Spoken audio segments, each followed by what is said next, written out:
Hello, Gary Aiken here. I'd like to review the book Road of Character by David Brooks.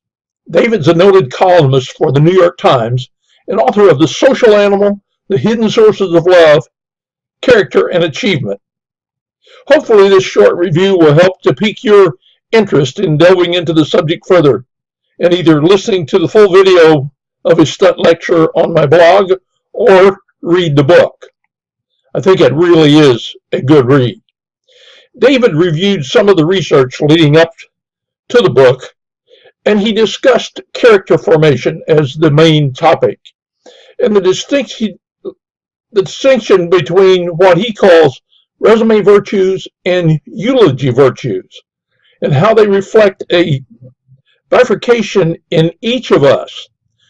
Two selves, one seeking out success in career and reputation, the other seeking connection with love and service to community. David refers to a book in his research, The Lonely Man of Faith by Joseph Soloveitchik, who first discussed the idea which he defined as Adam 1 for our external side and Adam 2 for our internal human side. He said Adam 1 represents our majestic side, which includes striving for a great career, the ability to discover new things, and the will to produce fantastic results with a definite desire to win. Adam 2, on the other hand, is a reflection of our humble side. David said this side represents love, security, serving others, and an inner soul that honors God. He noted that the key thing is to have balance between Adam 1 and Adam 2. David made the point that we live in a society that rewards success.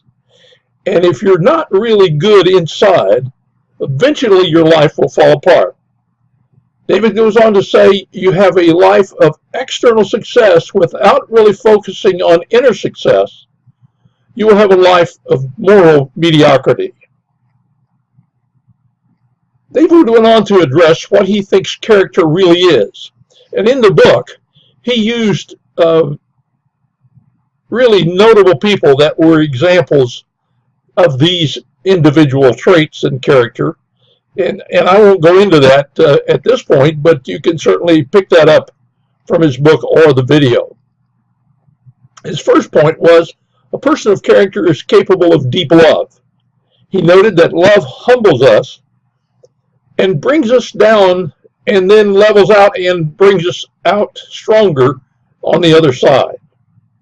Most people, number two, with character have endured a lot of suffering. He challenges us to think of the one activity that really made us what we are. That's a tough question. The third point he makes in character is, David said that people of character have an ability to defeat their own weaknesses. Typically, a person with character will take what is weakest in their life and make it their strength. He quoted a verse from Proverbs that said, "He that ruleth his own spirit is better than he who captures a city." The fourth point he made was a person of character is known to be committed to a vocation.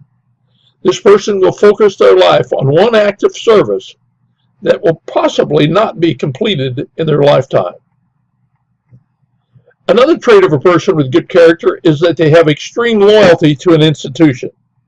David says that many of us have a commitment to ourselves, and someone with real character will support institutions that were here before they were born and will be here well after they die.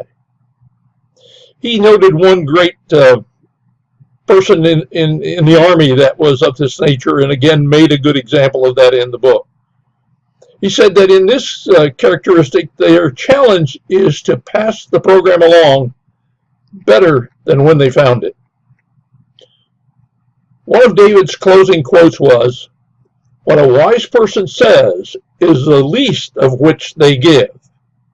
That what gets passed along is not what comes out of their mouth. It's their habits of consideration, their habits of honesty, and their habits of behavior." He said, don't forget, the message is the person.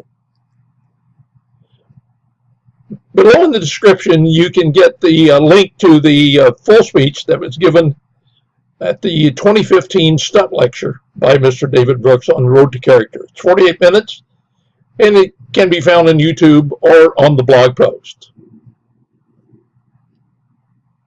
Please click below and tell me whether you got something out of this, and feel free to share as well. Thanks for viewing.